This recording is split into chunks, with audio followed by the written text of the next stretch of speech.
Apa yang kau dah buat dengan anak buah aku? Suatu penipuan terancang. Sekarang kau pilih penjara sebab.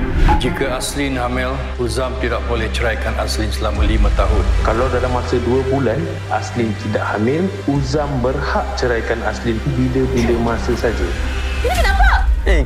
Kalau mak engkau dengan pak sedangkan kau tak perangkap aku, tak ada aku takkan sebut ni. Kau kena ingat, kalau kau tak mengandung, habis semua plan kita. Kau tu dulu yang akan dibuang makan di kurang. Sedar pun kau. Cik siapa? Kau tak payah nak berlakon lah. Aku takkan tertipu lagi dengan kau lah kali ni. Tapi macam mana perangai aku sebelum ni? Betul ke aku sombong? Jahat sangat sampai suami benci. Masihkah ada peluang kedua untuk mereka? Mutiara dalam Debuan Kabus. Senang nak stream sehingga 4 peranti.